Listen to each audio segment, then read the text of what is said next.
Franchise Secrets, Erik Von Horn.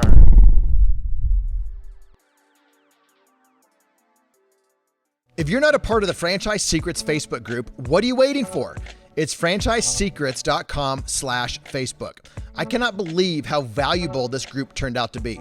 When someone asks a question, the feedback is honest, authentic, very helpful, and it's from multiple perspectives. If you're not sure that you're getting the most accurate information about franchising, then check out the largest, most helpful Facebook group in all of franchising. Whether you're a Z, a Zor, a buyer, or investor, join our free Facebook group at franchisesecrets.com/Facebook. In this episode, I talked to Jonathan Kaiser. We talk about all kinds of things, from roasting pigs in Papua New Guinea and what life in Papua New Guinea is really like. By the way, you are going back to the Stone Ages. We talk about that. We talk about real estate. We talk about things that are current to franchisees and franchisor in the real estate market today. An example, if I paid $30 triple net in a lease 2 to 3 years ago, what would that same place lease for today? I asked him to look in his crystal ball to tell us from where we've been and where are we going. What does the crystal ball say for real estate, and how does it impact you as a franchisee and franchisor? It was a fun podcast. I hope you enjoy. All right, we are here with Jonathan Kaiser, and this is going to be a fun one. We got some cool things to talk about. So let's start with real estate, man. But let's start out with your background. Let's give the audience a sense of who you are, what you've done. Sure. Well, first of all, Erik, thanks for inviting me to be on. I love the work you do, and I appreciate all that you do for the franchise community. You're one of the good ones out there that's helping guide the way. So thanks for all your selfless efforts there. Thanks, brother. My journey's been a little bit unique. I was raised a Christian missionary kid in Papua New Guinea, and my parents taught me to love, serve, and give. When we came back from overseas, I had this stark realization that we were poor, and I had no desire to be poor. And so I decided at a young age that I wanted to get rich. So I got into commercial real estate because I wanted to get rich. But as I got in, I realized, wow, this is a cutthroat, take no prisoners, dog eat dog kind of industry.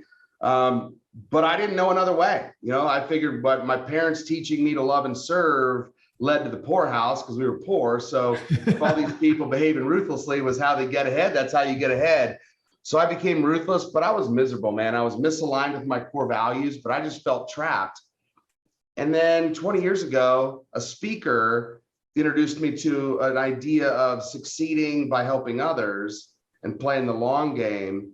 And it moved and inspired me, and I decided to reinvent myself. And that was 20 years ago. And today we've built one of the largest independent commercial real estate firms of its kind in the country. Won all kinds of accolades at the firm. USA Today named us the industry disruptor. But it's all built on this premise of succeeding by helping others, of paying it forward, and this crazy concept of what if you could actually trust your commercial real estate broker? Like what if he or she was actually on your side? And so that's what we built the firm on, and we've had a lot of success doing so. And for us, it's sort of one of those pinch me moments every day. It's like it's hard to believe that this crazy vision that we had so long ago is a reality today. Dude, we are going to jump into real estate for franchisees and franchisors, but what was the wildest thing that you had for dinner in PNG? Oh, well, it's known or unknown is how I would answer that question, right? So a lot of times when your pets go missing, they probably end up in your dinner. That certainly was the case, but I'll tell you a quick story. So the wildest experience of a feast there. So they have they have a subsistence kind of diet for most of the year, and they raise these wild hogs, which are one of their forms of monetary value and wealth. And 2 or 3 times a year, they have these huge feasts, and they dig these big trenches, sort of like what you see in Hawaii and the Polynesian culture.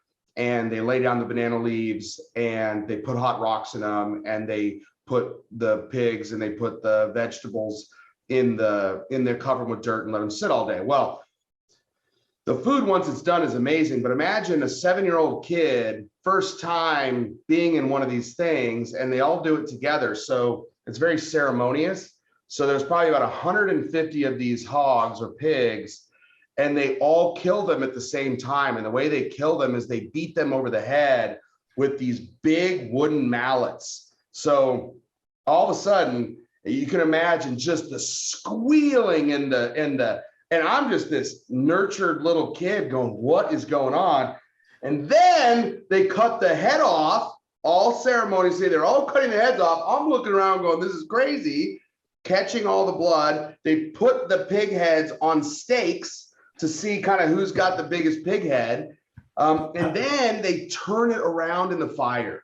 So they put these pigs over the open fire, and the smell from that burning, just, oh, that acid smell to me is just ingrained in my brain. So it was hard for me to eat that first one, but once I tasted, I realized, okay, all that was worth it. But that was a very traumatic experience as a young man. So just a little bit of culture. I've been to PNG, and you've been to PNG? I've been to PNG. I've been to Australia. So you go into Brisbane to go, and there's some great places in Brisbane, but there's like it is taking a step back in time, especially when you were there. So if you're getting grossed out by this isn't American culture at all. You probably met people there that you're probably the first white kid that they'd ever seen. Oh, for sure. I mean, it was 20 years out of the Stone Age. Women were topless, wore grass skirts. Men wore pieces of bark around their waist, leaves in the back, a little piece of linen in the front. I mean, that was, they were constantly at war. With each other. Yeah. With each other. Everybody stayed within their 1 mile radius. There's a lot of people that had never been out farther than 3 miles outside of where because they fear they would be captured. Yeah, it's so true. I had pig brain. They're like, oh, they made this, I had a feast there, like you just described. And then they said, here's some pig brain. I had it. And it was like a soggy macaroni, if I remember correctly. Tasty, right? Tasty. It was good. Then the weirdest thing that I ate in that feast, and tell me if you had this, is they saved everything, right? So they had the big chunks of fat. So you would cook these fat pieces all by themselves. And so you take a bite of meat, a bite of the fat, and then a leaf, like some sort of fern or something that you were eating, and that was your bite. Dude, it was so fun. And I jumped off this huge waterfall I had no business jumping off of. You probably jumped off of the same thing. It was wild there. Good times. All right, back to the show. The mangoes there are the best there in the world. Unreal. It was unreal. The bananas, is unreal. And they're not bananas like Americans bananas, right? They're like the short, stubby ones, and they are so good. Yep. Oh man. And then passion fruit. Is it passion fruit too? Yeah. Yeah. Yep. Oh, so good. Best fruit I've ever had. And I love Hawaiian fruit. Papua New Guinea fruit is even better. Crushes it. All right. So now people they're like, man, he was really back there in that time in the Stone Ages. That's awesome. So get back to cool commercial real estate business, helping a lot of franchisees and franchisors. So what do you do? Like, how do you help franchisees and franchisors with real estate? And what are the things that you want them to know about commercial real estate? Yeah. And make it kind of where we are right now. Interest rates are going up, and at this point in time, interest rates have gone up substantially very quickly. Gas prices are high. We're just in a weird state. We're not in a recession. We're in a high inflationary period. So talk to us about current situations as well. So the floor is yours, man. Sure. Thank you.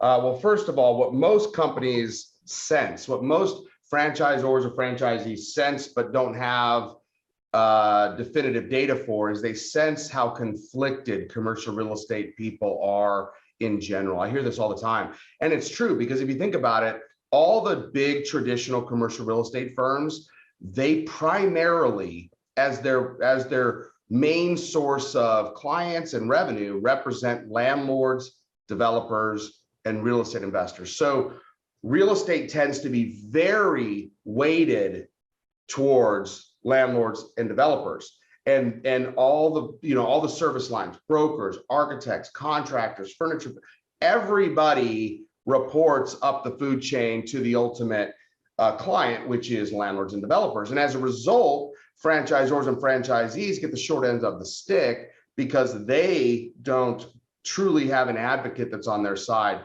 They're trying to work with these firms where they're conflicted. And so we as a firm, we only represent the franchisee. We only represent those entities that are looking for space. We don't represent the landlords and the developers. So that's the first thing is, you wouldn't hire the same law firm to represent you and your wife in your divorce proceeding. Why would you do the same thing in a very, very important, very, very expensive, location is everything kind of thing for your business? So that's kind of point number one. And then point number two is you have to have people that understand the franchise business, right? There's a reason why we've been rated so high on Entrepreneur's, top supplier for the franchise industry for so long. It's because our people come from that space, understand it exceptionally well. And our firm, as a firm, what we do is help the little guy, help the franchisee find the spaces they need, negotiate the right terms. So if you look at in today's environment, the inflationary pressure has put pressure on the lenders, right, to these properties, a lot of which have variable notes on the properties. And so there's increased pressure from lenders.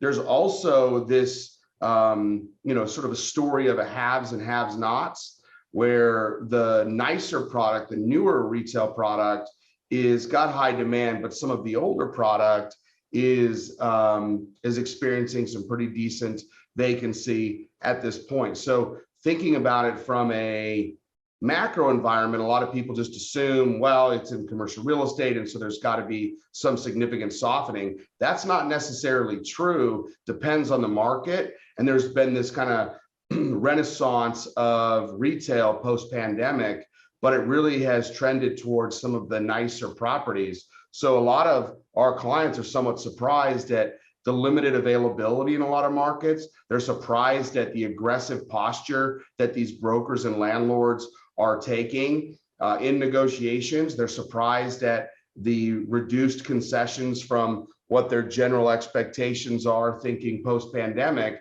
And so part of our job is to help make sure that our clients understand that it's not just easy pickings out there.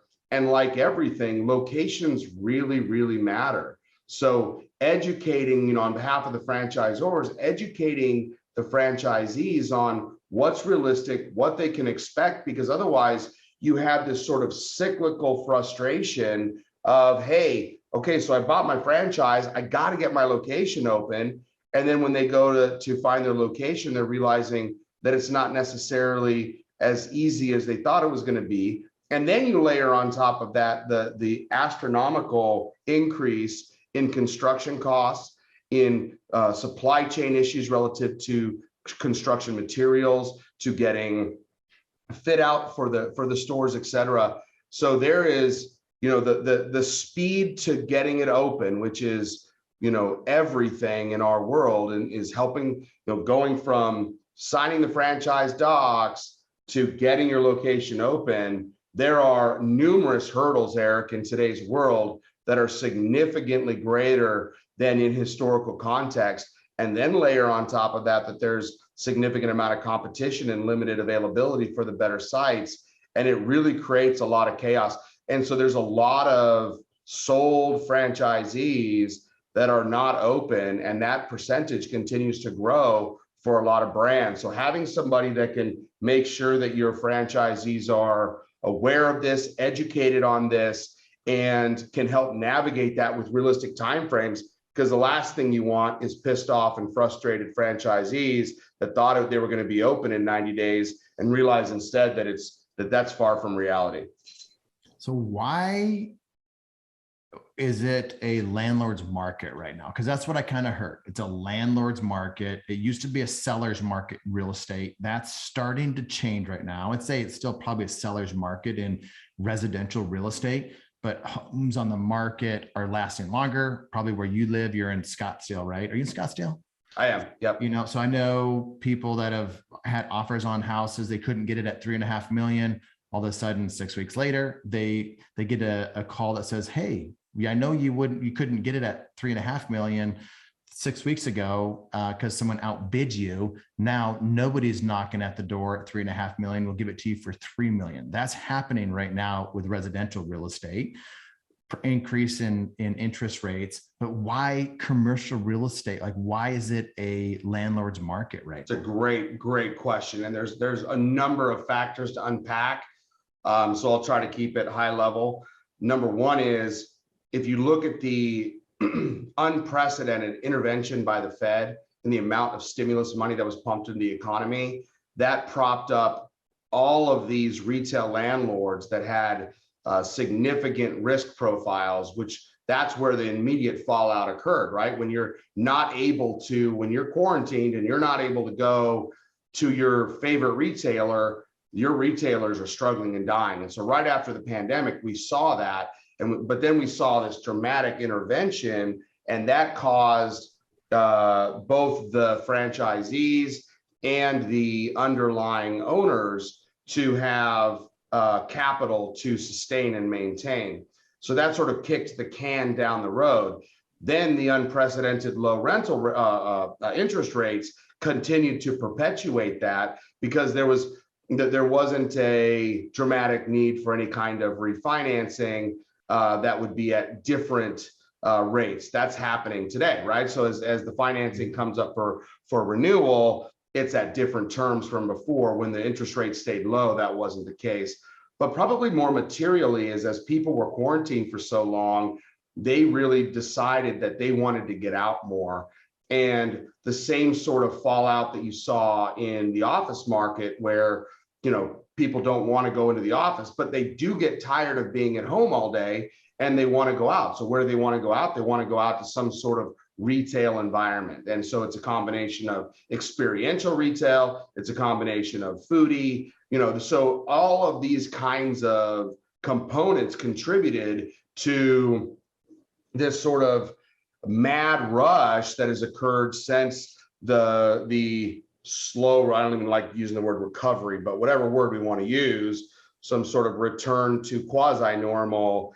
It has inspired number of retailers. And remember, when you're putting unprecedented cash in the hands of the consumers, now they have disposable income that they didn't necessarily have before that they could go spend. And what a lot of those decided to do was to spend that in a retail kind of environment. So a number of our clients are doing exceptionally well, are growing exceptionally fast.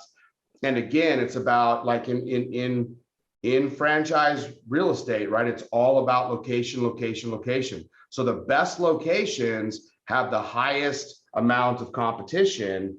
And so that's why you're seeing that. And that's a real short summary, because there's also other macroeconomic factors built upon instability in the stock market, and where are people going to be placing money. And so there's just a lot of factors that contribute to the overall environment. But in general, the haves and have-nots is becoming more and more emphasized. And you're seeing some of these older product types either being reconverted to something else, or being completely retrofitted to accommodate the needs of today's retail tenant.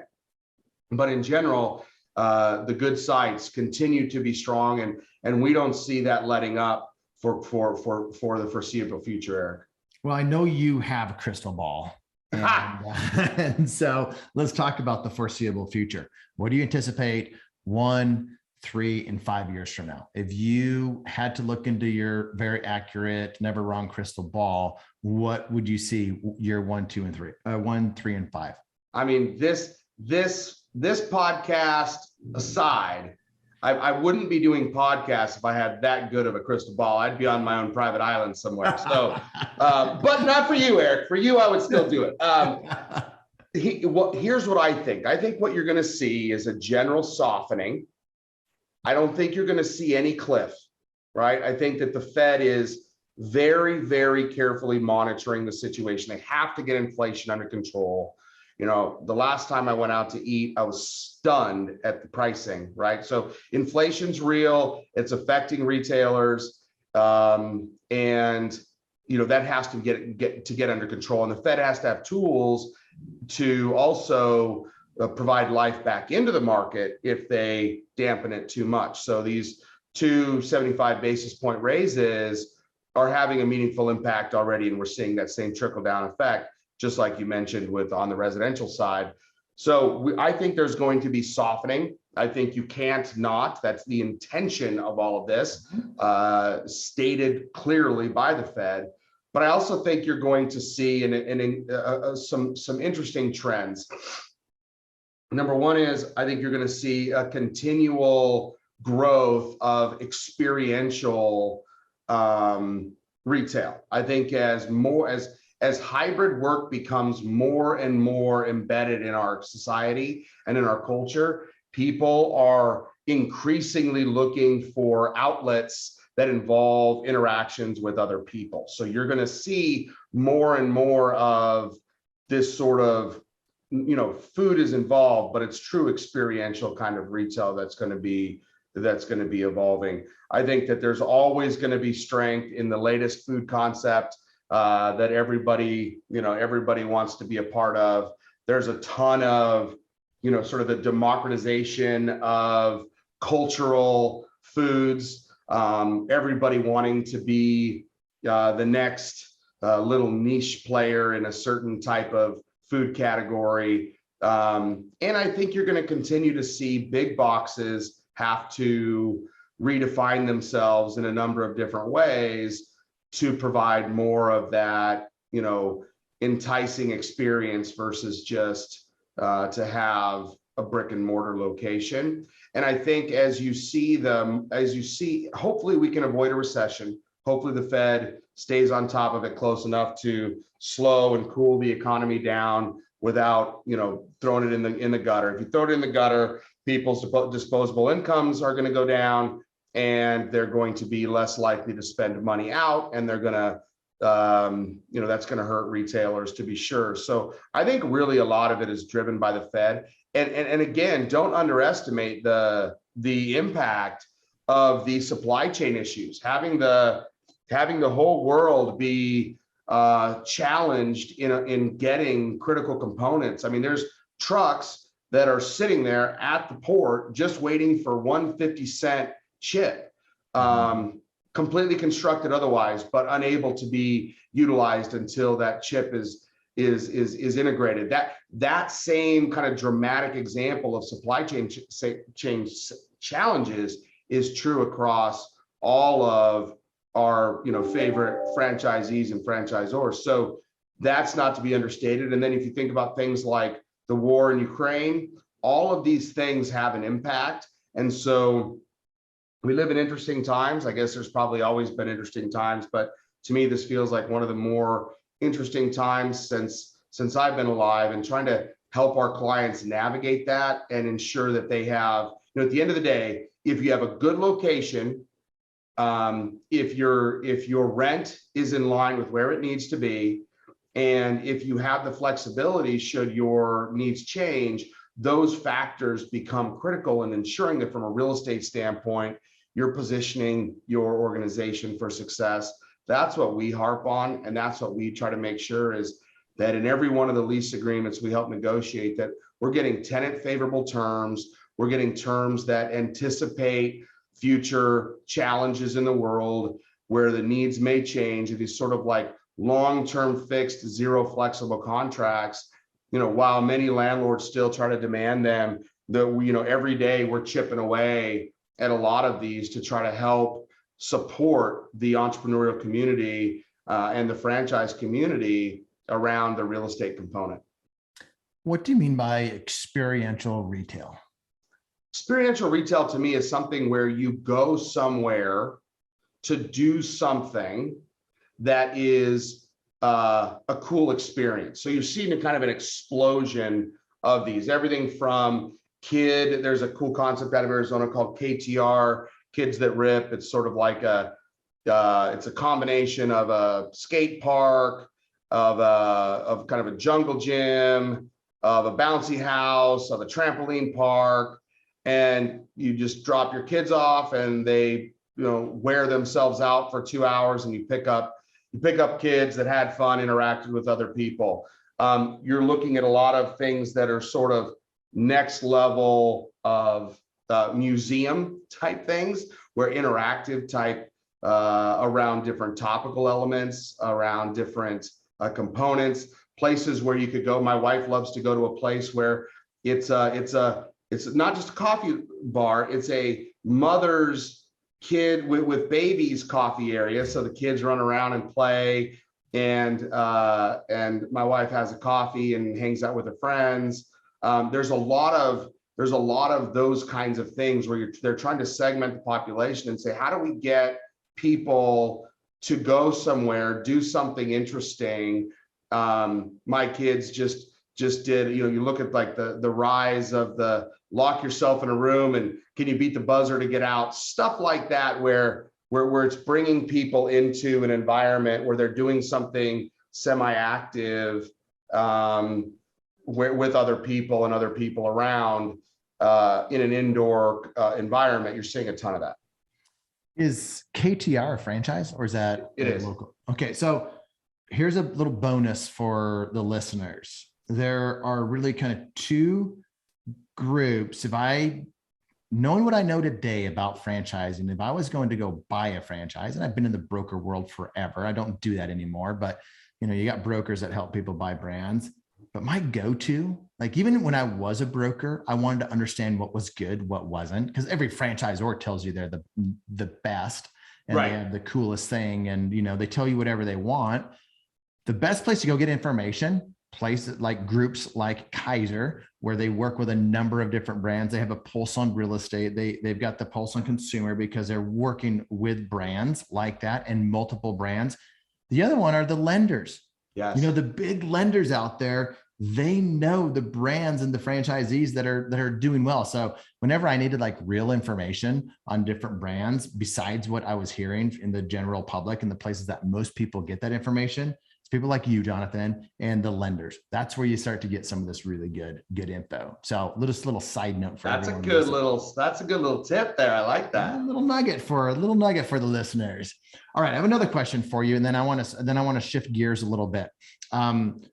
Food, you said something about food, like new, good food. A lot of people in franchising that come from the broker world, or they're into health and fitness, or they're just not into food. In franchise, it seems like there's food franchise people, and then there's the rest. So talk to us about why the food franchisees love food and kind of what you see in food in general. Yeah. I think if there's one thing that we have proven as a society is that Americans love food and they love to eat out. So I think there's stability in that. And I think there's so many opportunities for differentiation across narrow niches, looking for authentic. Right now, we're seeing a wave of authentic brands. I mean, obviously, hot chicken. If I hear about another hot chicken brand, right? I mean, they are literally everywhere. But that's an example of a niche where plenty of people had done chicken for a long time, and then hot chicken became a thing, and then everybody wanted to be in it. You're seeing a lot of that kind of stuff develop, and you're seeing a lot of it around different ethnic foods. And so that's an interesting angle. And I think some people feel like they get food because it's really more of a restaurant play, and some people feel like they don't. And so I do see some bifurcation in that sense, where some people just feel like they know it. And I think it takes a certain skill set to know food and to know how to do food well and to do food right. But I also have plenty of clients who, they own franchisees or they're franchisees of multiple different brands, some of which have, our food and some of which have nothing to do with food. You're also seeing a lot of kind of the home services franchisees that don't require brick and mortar. Tons of those that are flourishing. Obviously as a commercial real estate firm, we primarily deal with the ones that need space, because if you're working from home, you don't need my firm's help. But yeah, I think there is a sort of a what you know and what you feel comfortable with factor that's true. And I think there's some good in it. And then there's also people that just want to have a more diverse portfolio because there's so much uncertainty in the world. How have prices as a whole gone up? Say pandemic, like pre-pandemic and to where we are today. If pre-pandemic, it was a $30 triple net lease. What would that be today? Would it still be 30? Would it be higher? It's a great question. So it depends. You know, part of the effect of inflationary pricing or inflationary environment and macroeconomic supply chain issues is the cost to construct a building has gone up significantly. So just from a return standpoint, it doesn't make any sense to build buildings that you can't lease out for rates that are higher than what you could build something for in the past and lease out in the past. And so when you're thinking about building out internally, you know, the cost to build out the inside of your store has doubled in most cases. Mm-hmm. So you take that factor into effect and you say, okay, so my cost getting into something is significantly higher. And then you think about the developer that developed that building in today's environment, their costs were significantly higher. So there's that factor that forces rental rates to be more representative of the cost to get in. Otherwise, it doesn't make any sense. So where you really see the opportunistic play is the nice product that's in the right location that was built before the pandemic that has the advantage of already having the costs be borne to, and in many cases depreciated on these properties. And so they have the ability to get more aggressive to try to secure a tenant than someone who's coming out of the ground. There's a lot less flexibility if you have a lender based upon a ROI with a pro forma that demonstrates that your rents are going to go like this, which is how pretty much every landlord pitches every lender. Okay, we're going to get them in here and then we're going to escalate them aggressively and it's going to be, you know, you're going to have a massive return. You know, the overall pricing has increased. So I think what that's done, Erik, is it's offset what would otherwise have been probably a sharper dip in rates just because of all that's occurred since the pandemic. Because I'm not trying to paint a rosy picture. I think there is pain to come. I just don't think it's going to be any kind of cataclysmic events. And I don't think you're going to see massive drops in rental rates just because of what I just said. And the fact that because people are seeking to, because people want to get out of their homes and go do something in a retail environment, I think the demand is going to continue strong unless we hit a capital R recession, which I really don't think we will. And I hope we don't. I think you're going to see it sort of bump along. And I think hopefully you see some price stabilization on the cost side of both of construction and materials and labor, because that's the other thing. You may not even be able, I forgot to even mention the labor issue, right? So labor's more expensive, but it's also less available. So just trying to get people to do the work that you need done, you know, having just gone through a remodel of my home that I bought. I mean, that in and of itself is painful, horrible, right? And so I think that there's that fact. That's what I'm getting at. So in 2008, we had the real estate bubble popped, crashed. 09, I think it was 09, 8 or 9, whenever that real estate bubble crashed. We bought Solo Salon Studios at the tail end of that. So real estate market was still depressed. And we were able to get some incredible deals. We didn't know how incredible they were. They were all in Orange County, great centers. And that's what allowed us to be so profitable, especially when things turned around. Yes. And then we were paying, 30, 50% more for deals that 3 years earlier, we could have been able to get for, 50% less or whatever it was. So it's painful to do that at that time, to pay more, but that was the market rate. So the market rate is what the market rate is. So I guess back to the question, if I had a place that I rented pre-pandemic and I paid $30 triple net, what in the Denver market, the Austin market, the Phoenix market, what would that be today? Would you think it's 30 or 35 or 40 or what? Yeah, it's going to be pretty stable with what it was. It'll have gone up a little bit if it's the right location, but So it hasn't gone up a lot. Like commercial real estate to the tenant has not really increased like residential real estate has increased. Values have correct. probably increased a bit, Correct. but it's different. It's not Yes, it's based different. off. And again, that's what I'm not saying. We're talking about existing product. What new product is significantly more expensive just because of the cost, but existing product, the offset of the downturn in the market versus the increase in cost, all of that has helped level the playing field. There is, again, it's the problem with our industry, and the reason why people like us are even necessary is because every site is different, every situation is different, every owner is different, every lender is different. And so there are people who are under incredible pressure right now, Erik.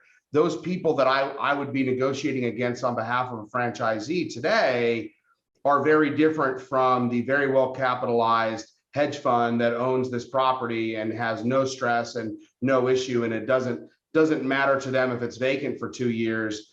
Because they have, and so that's what we see. That's the main difference today versus the last downturn you just referenced. Is there is all of the lending requirements are significantly tighter today, and so you don't have funny money running around, people that can't afford stuff buying things, and they're far better securitized. So that also plays a factor. Where you're going to see the opportunities, Erik, is in the concessions. So where landlords want to do is they want to hang on to their rental rates as much as possible, but they want to give additional incentives such as free rent, additional tenant improvement dollars, et cetera, to incentivize the tenant to come to their spot. So from an effective standpoint, from an effective rate or effective terms, it's better for the tenant. But as far as the actual rental rates, they're holding pretty steady, which is, again, surprised a lot of people. And in some cases have gone up a bit, which has surprised people as well.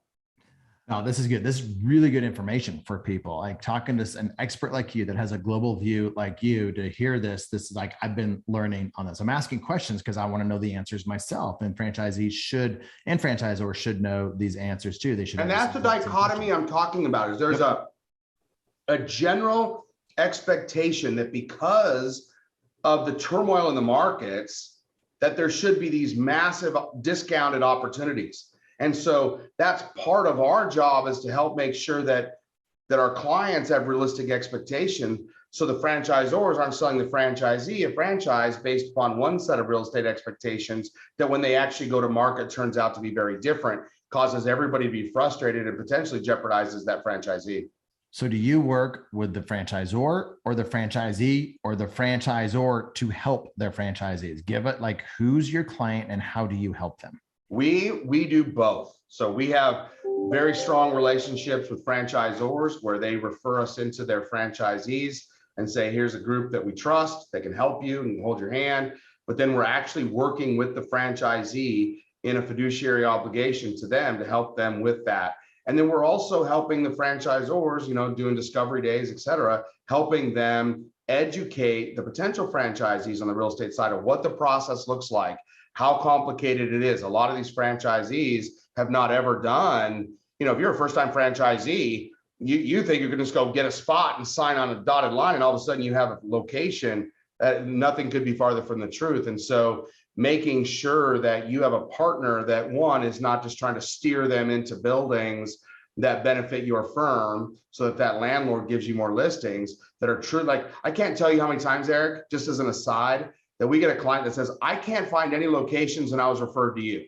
And I said, okay, well, tell me what you're looking for. And we go find locations, and they go, how come I never saw any of them? Well, because they weren't in the broker's interest that was showing them to show those locations, right? So seeing the whole market, making sure you have an advocate that's fighting just for you, that's not in the pocket of these landlords and developers, to me is a critical factor, especially in today's world for tenants. So as another way to look at it, you are an outsourced or a fractional real estate department? 100%. We call it FRED, Franchise Real Estate Department, right? So we are here as, people like Coca-Cola, they would have people like us in-house. We're an outsourced real estate department for franchises, helping them get locations, get them open quickly, get them done without massive overlays on cost, etc. Dude, we didn't even get into your Wall Street Journal bestseller book, You Don't Have to Be Ruthless to Win. We need to have you back on to talk about culture and get into some of the things that you talk about in that book. I do have a lot of friends that are in the book world. Chandler Bolt has self-publishing school, and just some different people that you and I both know that are, in that world. Tucker Max is in that, or used to be. It's not easy to be a Wall Street Journal bestseller. So, audience, go check out the book. You Don't Have to Be Ruthless to Win. We'll have Jonathan back on to talk about that book and culture, if I can twist his arm to do that at some point, if he's not on a beach somewhere. But man, how do people find you? Let's say it's a franchisee or a franchisor, and they're like, I really want to learn real estate from this guy and have him help me with my brand. Yeah, no, I appreciate that. And I would love to be on again. It's keyser.com, KEYSER.com. My email address is the easiest one I could come up with. When it's your company, you can create your own email address. So it's jk@keyser.com, jk@keyser.com. And again, I'll get you to one of our team members who can assist and help you on the real estate side. If you have any questions or any needs, no obligation. Any friend of Erik is a friend of mine. All you got to do is name drop Van Horn, and the doors will open wide. I love it, man. I appreciate you. Thanks for coming on. All right, brother. Thanks for having me, man. Thanks for listening to this episode of the Franchise Secrets Podcast. Whether you're watching or listening, please make sure to subscribe to my YouTube channel and to whatever channel you're listening on. If you want my help with anything from buying a franchise to franchising your business, please visit franchisesecrets.com.